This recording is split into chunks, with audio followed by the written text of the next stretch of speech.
Nous sommes jeudi 14 septembre 2023 et vous êtes nombreux à nous suivre sur Twi TV et en simultané sur Watt FM à travers la fréquence 100.7.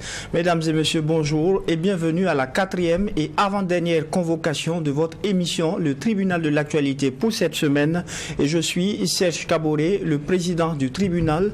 Et comme à chaque audience, je suis accompagné par les juges au siège à qui nous disons bonjour. Doyen des juges Vara. Bonjour président Kaboré, bonjour juge Bougouma, bonjour auditeurs et téléspectateurs. Oui, juge Vara, bonjour. Président Kaboré, bonjour. Madame, messieurs, bonjour. Pour cette 4e et avant-dernière convocation de la semaine, le tribunal de l'actualité reçoit à la barre M. Ousseini Faisal Nanema. Il est le président du mouvement de la démocratie et le vivre ensemble MEDEV. Et avec lui, il sera question de la lecture du MEDEV sur la situation nationale, notamment sa vision pour une prolongation de la transition. Bonjour et bienvenue à la barre du tribunal de l'actualité. Bonjour Monsieur le Président, bonjour Monsieur le juge. Bonjour. Et c'est parti pour la 4e convocation de la semaine et nous commençons par la première des rubriques, celle des avant-propos.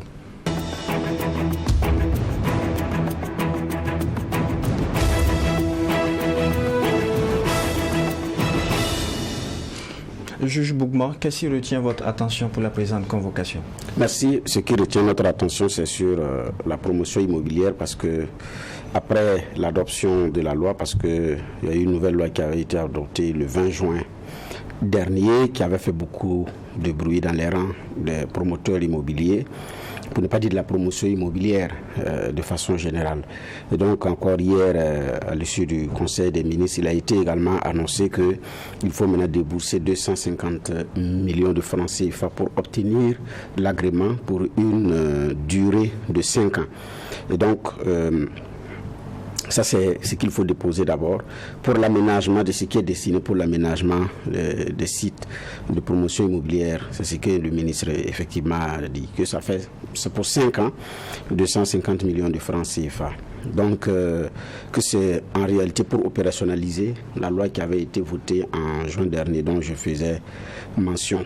Maintenant, il y a aussi des limites, parce que c'est aussi limité à 5 hectares pour les différents aménagements. Bon, s'il y a un secteur où il y a des brebis galeuses, comme dans tous les secteurs au Burkina, où il faut mettre de l'ordre, le ministère également a un rendez-vous avec les médias ce jeudi, pour donner encore plus d'informations, on en saura davantage.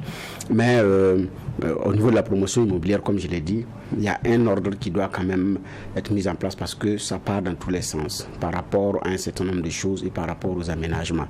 Donc, ce qui a fait que Ouagadougou s'est étendu largement, mais en même temps, il y a des espaces à l'intérieur de la ville de Ouagadougou. Il y a plein de zones non construites. Et puis bon, est-ce qu'on peut étendre à jamais Ouaga? Non. Les communes rurales également sont touchées. Surtout les communes proches de Ouaga, il n'y a pratiquement plus de terre pour faire un certain nombre de choses. Donc ça demande une régulation. Mais vivement que les uns et les autres s'entendent parce que bon, entre les promoteurs immobiliers et l'État, ça tire à boulet rouge. Et la réglementation, les débuts de mettre de l'ordre ne datent pas d'aujourd'hui. Même sous le MPP, on avait vu la passe d'armes qui avait eu lieu entre Maître Benewende Sankara et les promoteurs immobiliers. Sous le MPSR conduit par Damiba, il y avait eu encore ces éléments-là, mais bon, finalement la loi a été adoptée. On attend maintenant l'opérationnalisation. L'essentiel, c'est que le consommateur final, qui est le citoyen burkinabé, puisse tirer son compte, puisse tirer son épingle du jeu et avoir accès à un logement décent dans des, comment on appelle ça, dans des conditions souples et que sa bourse puisse supporter. C'est ce que je voudrais dire comme avant-propos. Alors, juge Vara, qu'est-ce qui retient votre attention pour la présente convocation? Oui, merci Président. Ce qui retient mon attention, c'est une rencontre qui a eu lieu hier entre donc, le ministère des Transports et African Global Logistics Railways, c'est AGL, qui appartient à un groupe italo-suisse. C'est celui qui a récupéré maintenant Sitaraï. Et donc, il a été annoncé la reprise du train voyageur à partir de, je pense, c'est début novembre. Et puis, il y a beaucoup d'autres éléments qui sont revenus sur la table. table certaines difficultés, notamment pour la remise à niveau de ce qu'ils appellent, je ne connais pas le thème technique, ils parlent de voitures, ils parlent des pièces de réchange, ils parlent d'un certain nombre d'éléments, et même au niveau du personnel aussi, à certaines revendications. Et puis, remis sur la table aussi ce que Citaraï, donc par ricochet aujourd'hui AGL, doit à l'État et à d'autres de ses partenaires. Bon, c'est intéressant qu'on apprenne déjà que début novembre, le train voyageur va reprendre, mais je pense que tout cela doit nous permettre de nous poser des questions qui sont profondes. On ne peut pas comprendre que Ouaga-Abidjan, qui est un axe aussi usité, qui est un exemple d'intégration quand on prend Burkina et Côte d'Ivoire historique et tout, on ne puisse pas avoir un train de qualité, une ligne qui nous permette ce voyage-là facile alors que les opérateurs sont nombreux. On a l'impression que c'est entretenu, je parle de ce qu'on voit aujourd'hui, pour peut-être favoriser des compagnies peut-être aériennes ou autres, parce que si vous arriviez à faire Ouagadougou-Abidjan juste quelques heures, je ne pense pas que les gens vont se fatiguer outre mesure. Mais comment est-ce que nous, qui sommes toujours les chants du panafricanisme, de dire que nous, on doit compter sur nous-mêmes, c'est les autres qui sont ceux-ci, on n'est pas capable de passer ces petits pas-là. C'est ce qui fait qu'on est vraiment très en arrière sur plein de domaines. Même sur la question de nos routes, on ne s'assume pas. Ça, c'est une vérité aujourd'hui. On dit qu'on n'a pas les moyens alors qu'il y a des niches qui existent. Si vous arrivez à faire Ouagadougou-Abidjan en train en quelques heures, vous ne pouvez pas imaginer ce que ça va rapporter. Mais c'est là. Et les États le regardent. Et après on dit on est pauvre. C'est celui qui s'assoit sur l'or et qui dit je n'ai rien. C'est vraiment à ne rien comprendre. Et on est en train de se faire tourner en rond par des grosses entreprises qui quittent ailleurs, pour lesquelles nos marchés ne sont même pas des calculs intéressants pour eux. Mais tant qu'on ne prend pas notre destin en main, tant qu'on ne prend pas au sérieux ce qui peut changer notre lendemain, je pense qu'on va toujours continuer à rester dans le rôle du pleurnichard. Et ça, comment je regarde, s'asseoir avec des gens pour leur dire, bon, en novembre, on va commencer. Pour ce qui est usité et demandé par tout le monde, ça fait pitié. Ousseini Faisal Nanema, le président du mouvement de la démocratie et le Vivre Ensemble MEDEV, est notre convoqué à la barre du tribunal ce matin. Messieurs les juges, le convoqué est à vous pour des questions de généralité. Bon. Oui, allez-y, juge Bouba. Ok, merci. Bon, comme vous avez dit, messieurs les juges, d'accord. Question de généralité. Faisal Nanema, Blaise Compaoré, Roch-Marc Christian Kaboré, et ensuite, finalement, Faisal est avec qui? Merci beaucoup. Avant de répondre à votre question de généralité, permettez-moi de revenir sur votre avant-propos sur les promotions immobilières. Voici une nation assaillie. Voici quelque chose que j'ai toujours dénoncé. Qu'il est inconcevable qu'avec 10 millions, quelqu'un arrive et paie au moins 30 à 40 hectares dans un non-loti avec les promoteurs, avec les propriétaires terrains. Ils m'offrent ça, ils ne veulent même pas d'aménagement. Ils m'offrent ça et ils vendent à 5 millions, 7 millions. C'était mal de voir un gouvernement venir permettre à des gens de venir anarquer votre population. Avant, vous disiez que les mains détournaient des parcelles. Mais c'était comment? Avant, avec 300 000 francs, tu arrives, tu vois le propriétaire terrain. Avec 150 000 francs, il te donne le coin. Tu essaies de clôturer ça avec 150 000 francs, tu mets une petite maisonnette dedans, après on te donne ton numéro et tu continues. Et maintenant, voici des gens, si tu ne te débrouilles pas, 7 millions, 5 à 7 millions, tu n'as pas de parcelle. Et c'est dans les comptes de qui? C'est des comptes des privés. C'est une décision à saluer. Vivement que ça aboutit, que ça parle loin et que on en finisse avec ça.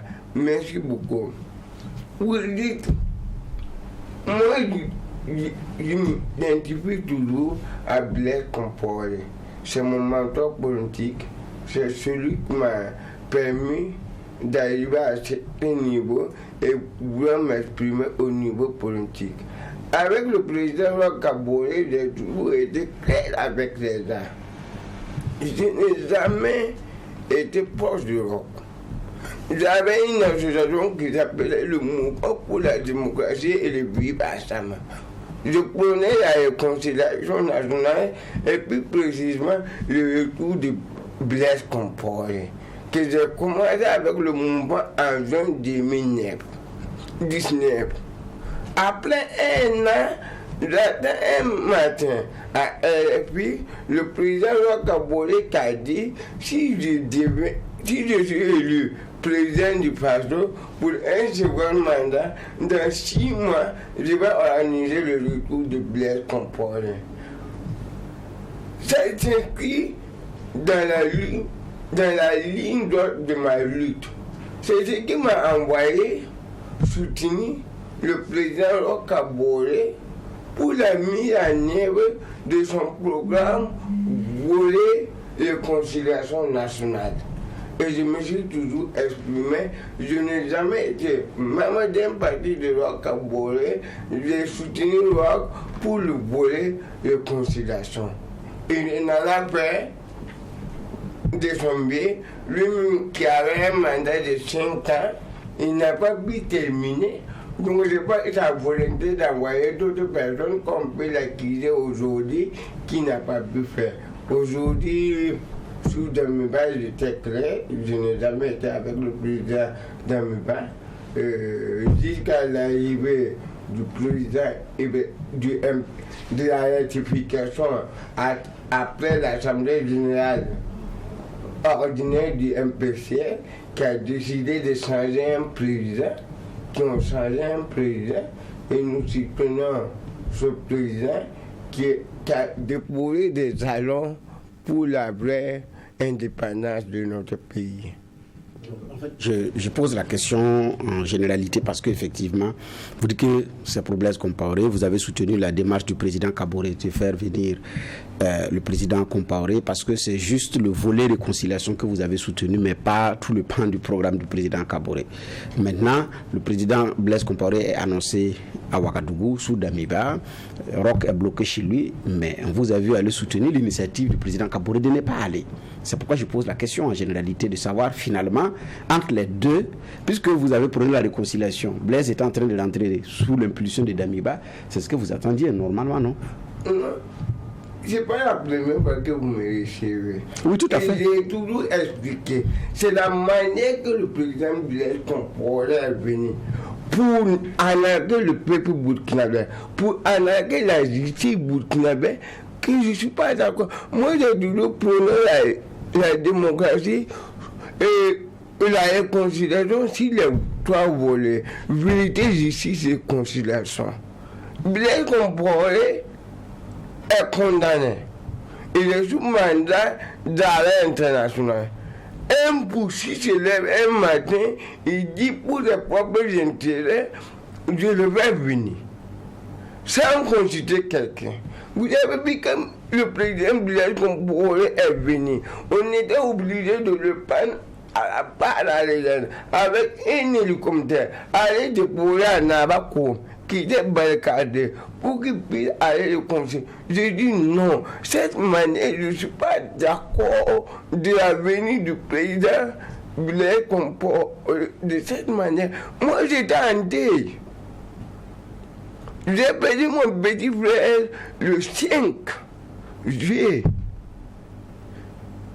Petit frère direct, je l'ai enterré le 6. J'ai quitté Yako le 7 et le 8, j'étais devant le président Roch Kabore parce que je dis quand l'intérêt national du pays a un jeu, même si je n'avais pas enterré mon petit frère, si mon petit frère même était décédé le 7, j'allais laisser le corps, aller régler ce problème-là, parce qu'il est déjà décédé, régler le problème et aller enterrer mon petit frère. C'est une truc logique que je suis. La venue du président Blaise Compaoré, je l'ai tenir. J'ai vu comment Souro Kaboré, ils ont organisé, ils ont tout fait, mettre la maison propre, faire les goudrons pour qu'ils viennent. Et c'est quoi le forum? Et vous avez vu que le président, la dernière cérémonie que Rock a présidé, c'est l'installation d'un membre qui devait conduire le forum. Après ça, tout le monde est d'accord pour qu'il vienne. Si on dit qu'on va l'amnistier, il va venir. Mais quelqu'un qui est sous mandat d'arrêt, il est venu, il est parti. C'est la même chose. C'est pas bien comporté. La divise de la société civile Lopez, il était condamné déjà. Sous le MBCD, il est rentré, on l'a protégé, il a organisé des cérémonies. C'est un temps, quand les intérêts n'étaient pas d'accord, que la dame a fui. On ne peut pas laisser les gens continuer à fouler la justice comme il veut. La justice est une institution, ça appartient au peuple burkinabé. Et je ne veux pas dire un poussiste de venir faire n'importe quoi, ce qu'il veut. Là, je ne vais pas être d'accord. D'accord. Vous ne rechignez pas à la tâche, vous êtes introduit, parler à des gens, ce n'est pas un problème pour vous. Pourquoi est-ce que vous n'avez pas dissuadé Damiba dans sa lancée de vouloir faire venir Blaise Compaoré dans ces conditions? Est-ce que vous l'avez fait ou bien vous ne l'avez pas fait? Je ne l'ai pas fait. Je connais Damiba avant qu'il arrive au pouvoir, depuis 2008. Je le connais au RSP. Quand Damiba est arrivé au pouvoir, la manière de faire le pouce, je n'étais pas d'accord. Je n'ai pas ma langue dans ma poche, vous m'avez reçu ici, vous me suivez sur les réseaux sociaux.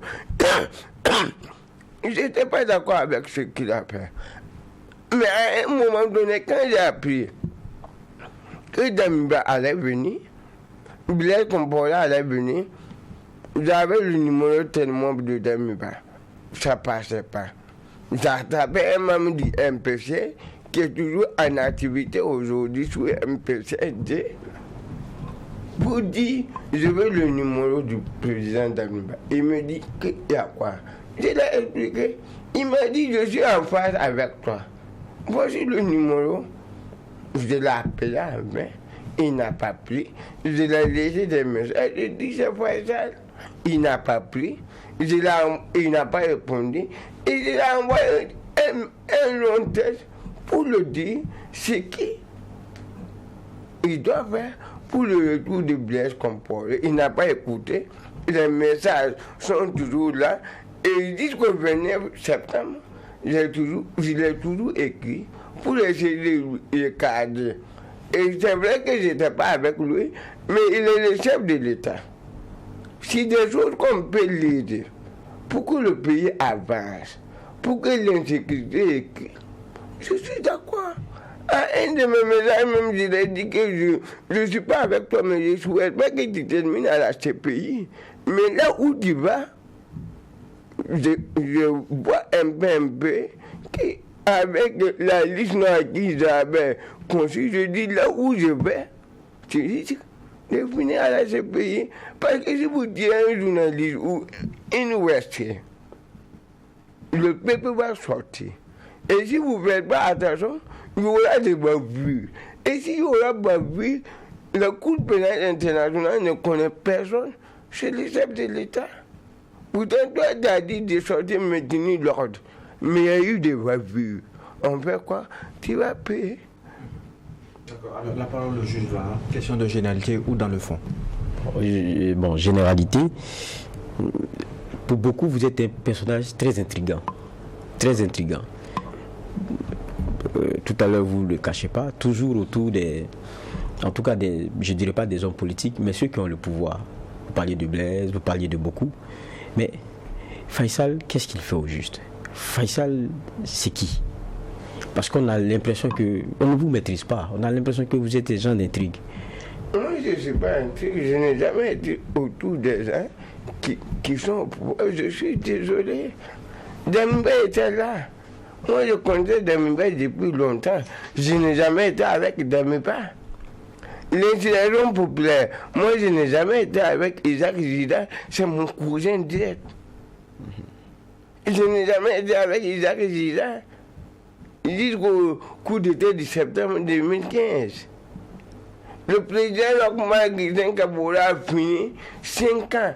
Je n'ai jamais été avec lui dès son premier mandat. Mais à un moment donné, il a dit oui. Je vais faire la réconciliation. Mais ça, vous l'avez expliqué. Demain, venir du conseil je n'ai jamais entendu le nom d'Ibrahim Traoré. Je ne savais pas qu'un homme vivait. Il y a un homme qui vit qui s'appelle capitaine Ibrahim Traoré. Sinon, je connaissais Ibrahim Traoré. Mais quand j'ai entendu le push, le début, le 30 septembre, j'étais sur la rue. Parce que je vous ai dit dans ce plateau, je ne soutiens jamais un coup d'État contre un régime démocratiquement élu. Mais un coup d'État, dans un coup d'État, je le soutiens parce que je le voyais venir, parce que ce que Demiba faisait, je savais qu'on ne pouvait pas ne pas le déposer. Et puis j'étais sur la rue le 30, à partir de 11h, à la place de la Nation. Les images sont toujours là. Je ne savais pas qu'il y avait un gars qui était là, qui s'appelait Ibrahim Traoré. J'avais un nom qui était dans les négociations. C'est l'artiste directeur général de l'année, qui est un ami depuis de longues années. Moi, je ne suis pas autour d'un pouvoir. Moi, c'est ce que là où tu vas. Si aujourd'hui Ibrahim Traoré dévie, là où le peuple l'attend, vous allez nous voir sortir contre lui. Tant que si tu marches pour les intérêts du Burkina, je marche avec toi. Moi, je n'ai jamais eu un ami en politique.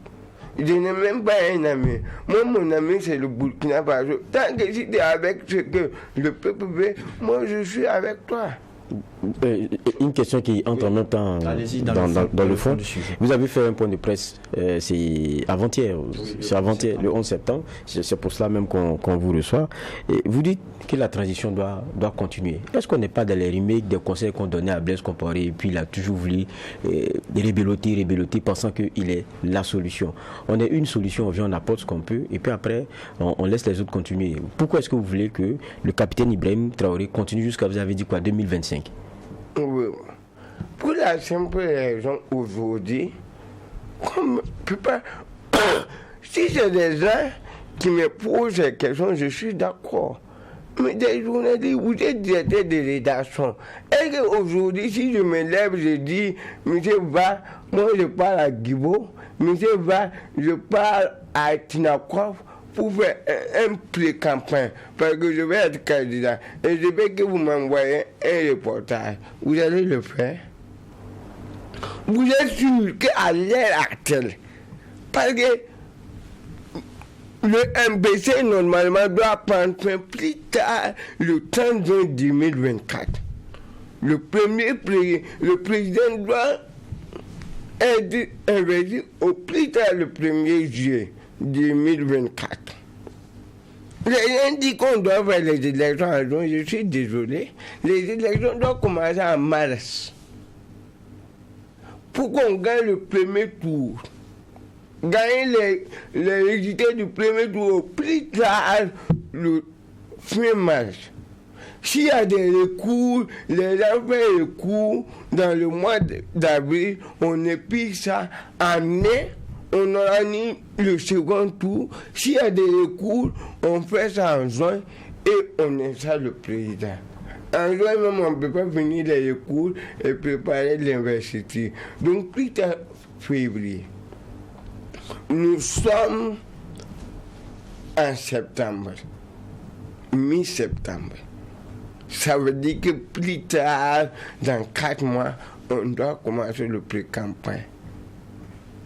En 4 mois même, on dit qu'on doit faire le code électoral doit être adopté 6 mois avant les élections. Nous ne sommes pas dans le délai. Les 6 mois, nous ne sommes pas dans le délai. La charte de la bonne gouvernance et de la démocratie de la CEDEAO, nous ne les respectons même pas. Vous êtes d'accord aujourd'hui que vous allez accepter que votre chef ou votre frère va au nord pour échanger les gens, si la CENI veut des gens pour faire des enrôlements. Il faut qu'on voit la réalité sur le terrain. Il y a l'insécurité. Le coup d'État aujourd'hui, c'est à cause de l'insécurité. Il y a des gens qui, mais on n'est pas arrivé. On n'est pas arrivé. Aujourd'hui, moi, je l'ai dit, je vais vous envoyer un message, peut-être vous allez le dire. Le 29 septembre, j'ai envoyé un message au président Demiba. J'ai dit à Demiba, allez d'attaquer Rock. L'aide de parler du MPP et de Rock. C'est devenu chef de l'État. Tout le monde a besoin de toi. C'est les gens qui veulent être comme toi. C'est pas toi qui veux être revenu avec les gens. Et tu as besoin des gens pour prolonger la transition. Est-ce qu'on peut voir ce message? Je vous envoie ça. Bon, on aura le temps. Et je vais fini le message. D'accord, allez. Je finis. Et j'ai dit, tu auras besoin des gens pour prolonger la transition de 18 à 24 mois. Vous le voyez? J'ai dit ça le 29 septembre. Avant sa chute. Donc j'étais en face avec la prolongation de la transition. Au moment où je ne soutenais pas Damiba, je l'ai dit. Mais je savais qu'en juin, il y a un an, je savais qu'en juin 2024, on ne pouvait pas organiser les élections. Parce que je n'étais pas avec lui. Mais je savais qu'il ne pouvait pas terminer la guerre avant novembre 2025. Donc c'est pas parce que je soutiens le MPCD que je dis ça. Je l'ai dit pendant des mois. Pour le voir de question, le temps que j'envoie le message au président. D'accord.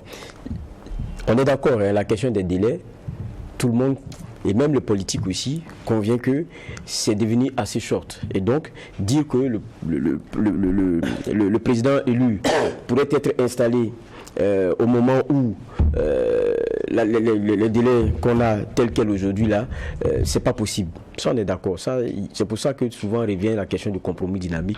Ça on est d'accord. Mais j'ai demandé pourquoi vous demandez ce prolongement là jusqu'à 2025. J'ai demandé parce que de ce point de presse qu'on a pu retenir, c'est que vous parliez de chantiers qui sont engagés, qu'on lui laisse le temps de pouvoir les terminer. Je voulais cette réponse-là pour comprendre. Parce que c'est au nom des chantiers que quelqu'un doit continuer, ça, il y a problème. Sinon, ce que vous me donnez, ça, tout le monde convient.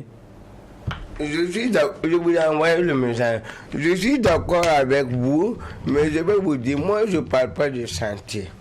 Ok. Le chantier, chacun appelé à poser des bases. Et d'autres vont venir le terminer. Un homme, même le jour que vous partez à la mort, vous allez partir avec des chantiers. Avant qu'on ne continue, je vous prends au mot. Oh, ça, c'est un point qui a été fait, c'est par une presse, je ne vais pas citer. La prolongation de la transition, vous êtes rapporté ici, la prolongation de la transition actuelle vise à permettre au président du Faso, le capitaine Ibrahim Traoré, et son gouvernement de poursuivre les chantiers engagés et mettre assez de garde-fous pour ne pas que les régimes à venir remettent en cause les nombreux acquis. Bon. Si c'est les chantiers qui sont la raison, j'ai dit ça, il y a un problème. C'est pour ça que je vous ai posé la question. Maintenant, comme vous dites que c'est les délais, ça, tout le monde convient. Voilà. Si je dis ça, je suis d'accord en tout cas. Je ne peux pas dire que je ne l'ai pas dit. Moi, je ne peux pas nier ce que j'ai dit. Mais si vous m'avez dit, il y a certains chantiers qu'on doit mettre des garde-fous. Je suis d'accord. La loi promoteur immobilier, c'est sur le président Roch-Kabore qu'on a donné des agréments aux voisins, aux gens, pour qu'ils aillent avec le peuple, avec le ministre Bonané, que je respecte beaucoup. Avec 10 millions à son temps, vous pouvez vous faire sur le dos des gens, des milliardaires. Allez-y à Samba, demandez-vous comment les gens ont fait ça. S'il n'y a pas eu des garde-fous, ça va devenir. Il y a beaucoup de choses. On doit toiletter la constitution, enlever des choses, aménager beaucoup de choses. C'est ces chantiers que je dis, ce n'est pas des chantiers de construction, c'est au niveau des textes. Il faut qu'on revoie nos textes. Aujourd'hui, on a des textes. Nous, aujourd'hui, si on doit Le nom de la France, notre constitution est photocopie légalisée de la France. On doit revenir. On dit avant la justice indépendante, le président du Conseil, le président de la République n'est pas le président du Conseil supérieur de la magistrature. Moi, je suis pour qu'on revoie ça. Moi, je veux un justice autonome. Je ne veux pas un justice indépendant. Il y a des présidents des tribunaux même. Ils ne peuvent même pas payer un homme de papier. Il faut recourir au central. Non, je dis chaque président du tribunal doit avoir son budget. Vous arrivez chez vous dans les tribunaux, ça suinte. Pour qu'on vienne à l'arrêt, il faut écrire, le ministre va décider de vous donner. Ça, ce n'est pas l'indépendance de la justice. Moi, je veux une justice autonome. Pour moi, dans les droits de la Constitution, le président du FASO doit revenir président du Conseil supérieur de la magistrature, mais avec des garde-fous. D'accord. Il ne peut pas intervenir dans la justice. Il ne peut pas intervenir dans les affectations des juges. On doit faire ça. Même si aujourd'hui on nomme un juge à un poste, il est là minimum pour 5 ans. Parce que c'est avant le problème, c'est quoi? On vous nomme président du tribunal ou procureur près d'un tribunal, on vous appelle demain, on vous dit, monsieur, va, il y a mon cousin, il y a quoi, il y a l'autre là qui est contre moi, prenez-lui. Vous voyez, il n'y a rien d'élément. Vous refusez, au prochain conseil de ministres, on vous enlève. C'est de ça qu'on parle, qu'il faut avoir l'indépendance de la justice. Luttons pour l'indépendance et l'autonomie. Le président peut être le président du Conseil supérieur de la magistrature et ça va rien changer dans le fonctionnement de la justice. D'accord, on vous a compris sur cette question, M. Nanema. J'ai reçu le message en question. Est-ce que vous autorisez nos téléspectateurs à avoir une idée de ce message? Je autorise les téléspectateurs, vous pouvez lire. Et vous pouvez lire aussi la partie que je parle de trucs. Il n'y a pas de problème, je vous autorise à lire. C'est un message que j'ai envoyé au service, aux différents techniciens. Et je vais demander d'ailleurs à ce qu'on diffuse une... Je pense que c'est une conversation privée. C'est avec son accord. Oui, mais c'est deux parties qui sont en conversation. Lui, il donne son accord, mais est-ce que l'autre partie a donné son accord? Donc, est-ce qu'on peut le diffuser? Moi, je pose la question. Bernard. Séance tenante. C'est un message privé. C'est un message privé, on ne peut pas le l'auteur du message aussi est là. Alors, parce que nous allons le contenu, je pense que ça suffit. Pour lire des extraits, ça dépend de alors, comme le président a demandé son avis, bon, je pense que vous confirmez ce qu'il a dit. Je confirme ce qu'il a dit. Je confirme la réalité du message envoyé au président d'Amiba. Et j'ai une question. Vous dites à l'ancien président d'Amiba de préparer le prolongement de sa transition selon votre message, parce que pour vous, déjà pendant la présidence du président d'Amiba, il n'était pas question de pouvoir organiser les élections en 2024. Et vous renvoyez le même message que vous avez dit en conférence de presse. Vous dites encore au capitaine Ibrahim Traoré qu'il n'est pas possible d'aller aux élections en 2024 et qu'il faudrait aller vers un prolongement en 2025. Finalement, on se pose la question, est-ce que Faisal Nanema préfère les successions de régime de transition au détriment de celles démocratiques? Je suis désolé. Mais la démocratie, c'est quoi? C'est la sécurité. Sans sécurité, vous allez faire campagne où? Monsieur le président. Sans sécurité, vous les journalistes, vous allez couvrir les trucs. Maintenant, pour moi, là, en 2015, je ne connaissais pas. Mais il peut dire dans le scène qui j'étais, autour des candidats, il y avait des journalistes qui représentaient votre scène. Je crois que vous-même, vous étiez à Titaou avec un candidat. Je n'ai pas couvert la présidentielle de 2015. Oui.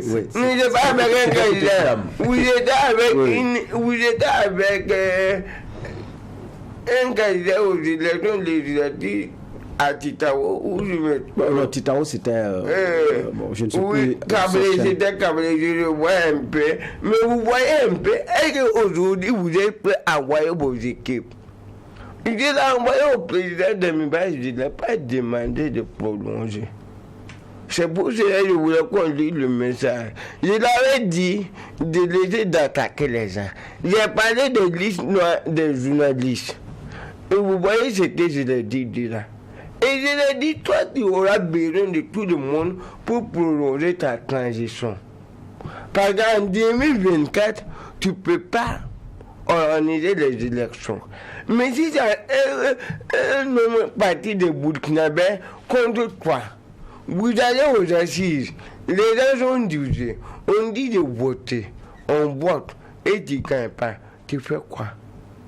Sinon, moi, je suis un démocrate. Je me prépare.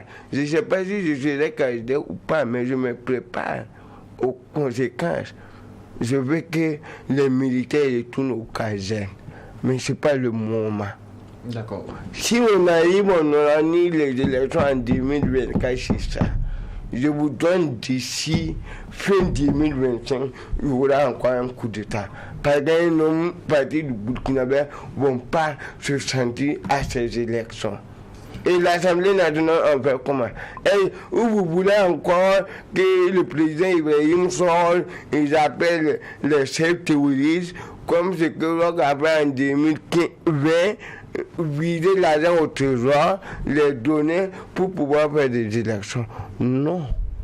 Alors, vous donnez l'occasion de poser une question que beaucoup se posent. Vous êtes leader d'une organisation de la société civile. Vous donnez des conseils à des chefs d'État. Finalement, beaucoup se posent la question, est-ce que Faisal Nanyema n'est pas un entrepreneur politique? Entrepreneur politique.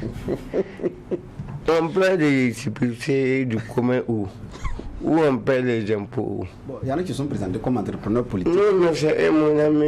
Il n'y a pas d'entreprise politique. On peut être consultant politique. J'ai des amis chefs d'État. Je les donne des conseils. Je n'étais pas avec des mébats, mais je leur donnais des conseils suite à quelque chose. Il y avait des ménages sur le pays et sur lui. Parce qu'il y avait une liste des journalistes et des gens il y avait l'un aussi la liste noire. Je n'avais pas mon nom. Mais le juge Boukma avait son nom. Si ce n'est pas aujourd'hui, il ne sait pas que je savais qu'il avait son nom. On ne s'est jamais parlé de ça. Si pour là où on faisait les listes, je savais. Si pour là qu'aujourd'hui vous sortez. Mais comment vous avez fait pour savoir, pour pouvoir la liste? Moi, j'aimais l'entrée. Prenez aujourd'hui, on a brûlé le véhicule de mon ami Balala.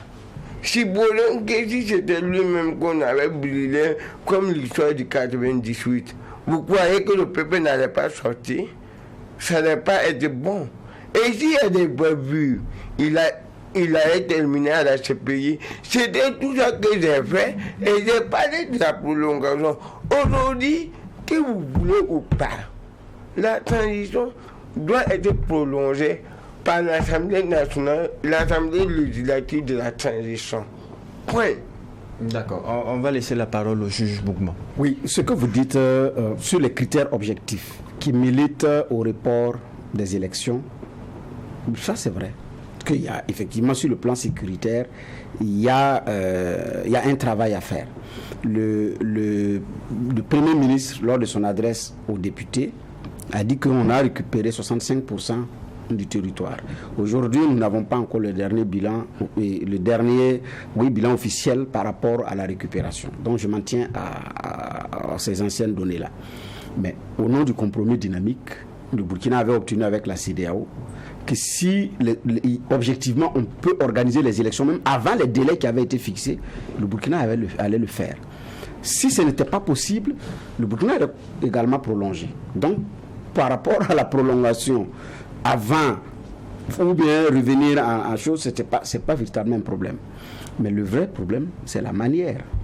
Puisque c'est à l'issue d'échanges, c'est à l'issue d'assises, c'est à l'issue de concertation qu'on est parvenu au compromis dynamique. Aujourd'hui, pourquoi est-ce qu'on ne remet pas ces réalités objectives sur la table avec les acteurs qui avaient concouru à ce qu'on aboutisse au compromis dynamique? C'est la question qu'on se pose. Pourquoi est-ce qu'on n'en parle pas avec les acteurs concernés? Et c'est comme une question même qui dérange. Vous posez la question à ceux qui gouvernent, c'est un problème. À l'ALT, quand le député a posé la question par rapport aux élections, on a vu la levée de bouclier contre sa personne. Et il y en a qui ont même demandé pourquoi est-ce qu'il pose la question au Premier ministre sur les élections. Et qui disent, est-ce qu'on ne peut même pas le changer? On est arrivé à ce niveau-là. Alors que non. À la prise de pouvoir du capitaine Ibrahim Traoré et ses hommes, ils ont affirmé à la face du monde que les délais par rapport aux élections seront respectés, tous les engagements seront respectés.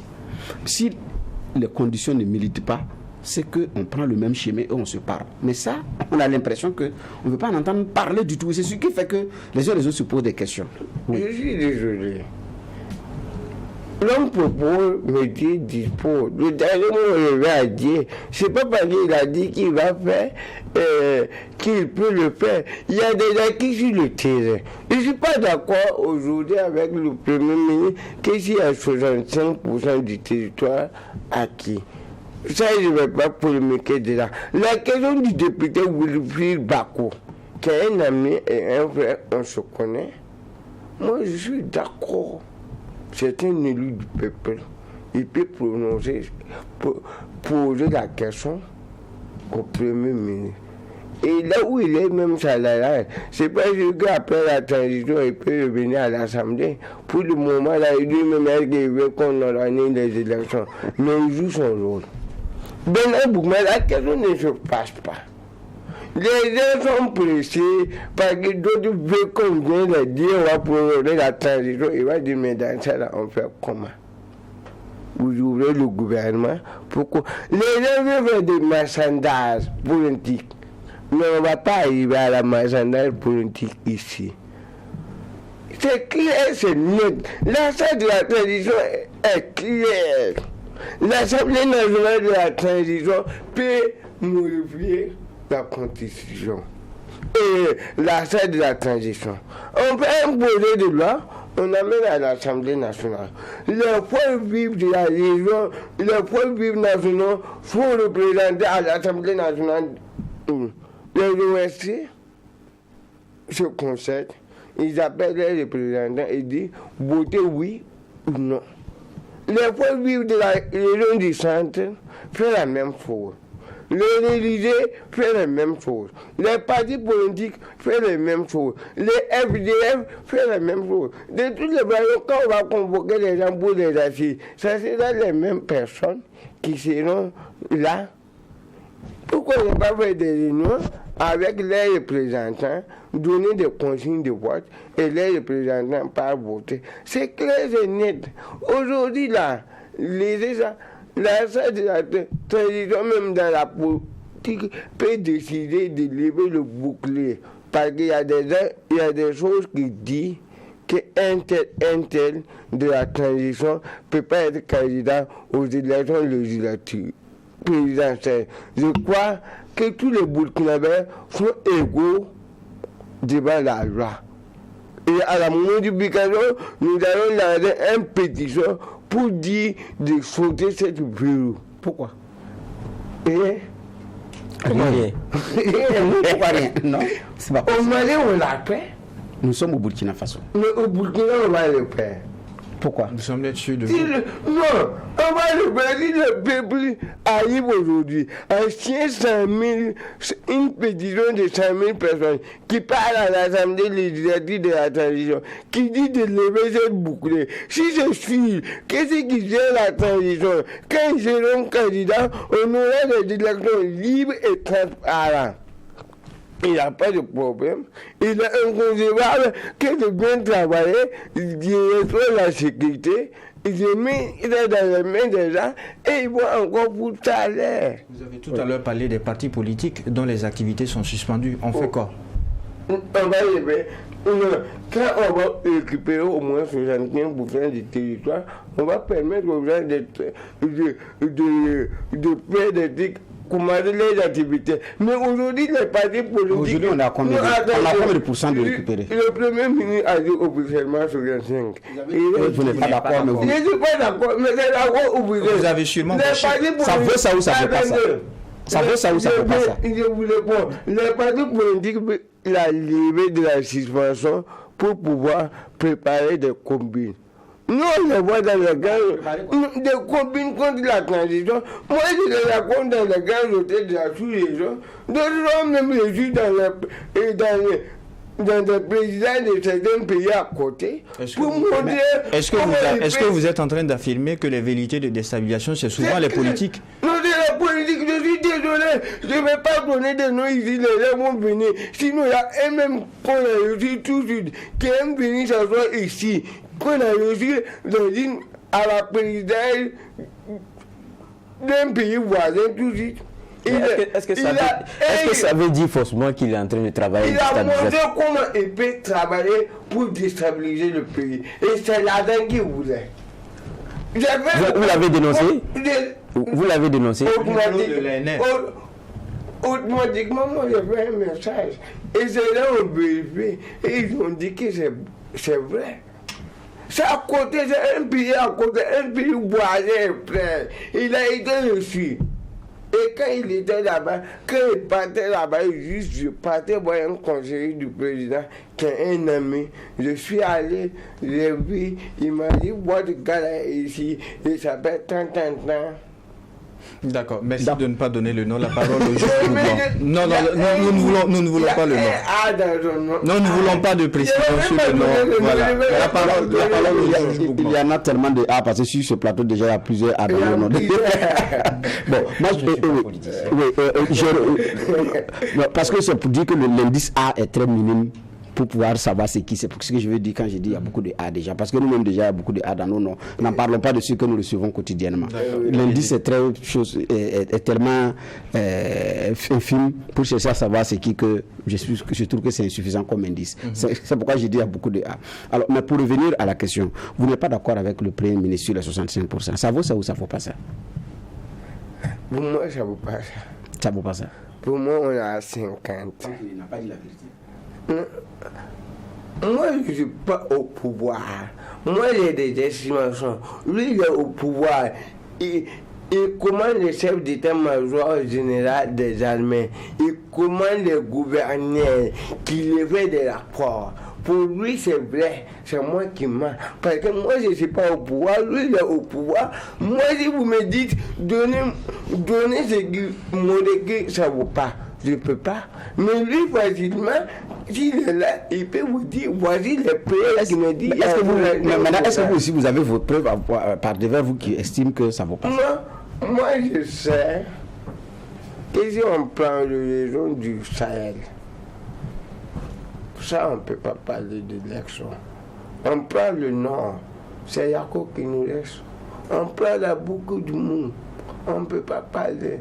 C'est où? C'est le centre, c'est le plateau central, c'est le centre-est, c'est le haut-bassin qu'on peut parler. Et un peu centre-ouest. C'est 5 régions, c'est 13. Le sud-ouest aussi est bon. Le cascade est bon, c'est 7. Mais le nord, le centre-nord, la boucle du monde, l'est. Pas parler. Est-ce à dire que depuis le 30 septembre 2022, les lignes n'ont pas bougé sur le front sécuritaire? Non, ne dis pas ça. S'il n'y avait pas le 30 septembre aujourd'hui, même Ouagadougou, on n'était pas là. Ça veut dire le 24 janvier est venu apporter un prix. Mais le 30 septembre est venu beaucoup arranger.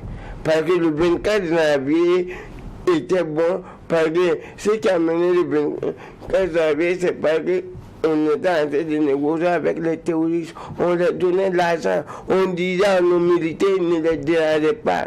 Camper sur les trucs, c'est pas moi qui l'ai dit. C'est le président qui l'a dit. Aujourd'hui, les prisons là, les ici, ils sont là, ils assis. Chacun attend que le président l'appelle. Il dit, monsieur le procureur, allez prendre un tel pour ça. Et vous avez dit qu'il y a une immixtion du pouvoir à la justice. Nous sommes presque au thème de l'émission, mais puisque vous parlez de preuves pour l'organisation des élections, vous avez réclamé à ce qu'on poursuive l'ancien chef d'État, Roch Kaboré. Oui, moi j'ai demandé, il y a un cabinet de juristes qui travaille à ça. Nous devons savoir est-ce que c'est le tribunal de grand instance ou c'est la haute cour de justice. Mais à dernière nouvelle, c'est qu'on a été avec le cabinet, on va écrire avec les faits au Conseil constitutionnel pour dire avec ces faits, c'est où on doit adressé. C'est la haute cour de justice ou c'est un tribunal de droit commun. Parce que si on part dans un tribunal de droit commun, les avocats de l'ancien président vont dire que c'est la haute cour de justice. Il va faire un recours devant le Conseil constitutionnel. Oui, mais à la haute cour de justice, il peut le dire. Donc nous voulons d'abord, on va faciliter la tâche aux avocats de l'ancien président. Nous, on va faire ce qu'il devait faire et quand on va décider, nous allons continuer. Alors, nous sommes presque au thème de l'audience. La parole, juge Boukma. Oui, moi, en fait, je n'ai pas fini sur ma lancée par rapport aux hommes politiques. Sous le ministre Zungrana, l'ancien ministre de la Sécurité, il avait été demandé aux partis politiques des concertations par rapport aux documents qui régissent les élections au Burkina Faso. Ces partis politiques avaient dit nous ne pouvons pas parce qu'il nous interdit de nous réunir. À l'opposé, les OSC, pour ne pas dire certaines OSC, se réunissent, font des activités, font des invectives, et lancent des invectives même vis-à-vis des autres. 2 poids, 2 mesures. Alors que ce soit les OSC ou les partis politiques, c'est le même communiqué numéro 3 qui suspend les activités. Est-ce que là... Les activités des partis politiques et des OSC sont suspendues. Par le communiqué numéro 3. Le numéro 3 du MPCD. Est-ce qu'aujourd'hui, les OSC qui font les trucs là, les activités là, ils ont écrit pour demander une autorisation? Non, je ne pense pas. Est-ce qu'ils sont reconnus devant la loi? Ils ont des récépissés? Je dis non. Les partis politiques exagèrent tout. Comment ça? Même le bureau politique national, qui n'est pas un meeting, le bureau politique national ne peut pas se tenir. Mais le bureau exécutif national peut se tenir. Le bureau exécutif national au ciel, les sièges des partis politiques sont toujours ouverts. Non. Les présidents le BPN, c'est dans une salle. Écoutez-moi, les BPN concernent des membres venus des 45 provinces et certaines communes ruraux. Il n'y a pas la sécurité pour qu'ils viennent. Ça, c'est les partis politiques et aux militaires des partis politiques appréciés. S'ils peuvent venir ou s'ils ne peuvent pas venir, ça, c'est pas vous de décréter ça. Mais c'est pas moi qui ai décrété. Moi, je suis OSC. Je suis même sous la place de la nation. La place de la nation n'est pas une salle fermée. Mais il y a la place de la nation. Il n'y a pas de OSC. C'est une vieille 30 secondes d'émission.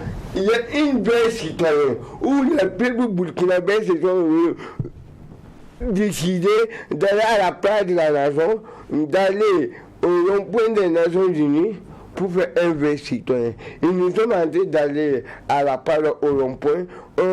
À cause de sévérité et de déstabilisation, tous les gens, je ne parle pas de ceux qui sont là-bas et qui font parfois des barbecues. Je parle de ceux qui appellent à la mobilisation générale, qui sont de la mobilisation et qui font des activités publiques. C'est de ça que je parle. Merci, juge Boukma. Okay. Et c'est ici que nous mettons un point final à cette 4e et avant-dernière convocation de la semaine. Je rappelle que nous recevions M. Ousseini Faisal Nanema, président du mouvement de la démocratie et le Vivre Ensemble MEDEV, qui était notre convoqué à la barre. Avec lui, il a été question de la lecture du MEDEV sur la situation nationale, notamment les propositions pour une prolongation de la transition. Merci d'être venu à la barre. Merci, monsieur le président. Ça fait un plaisir. Mais seulement ça passe vite. Merci aux différents juges pour les angles de regard et d'analyse. Merci aux équipes techniques de réalisation à la télé comme à la radio, ici au tribunal de l'actualité. La rigueur d'une justice équitable s'applique sur tous les sujets enrôlés. Au revoir et à demain pour une autre convocation.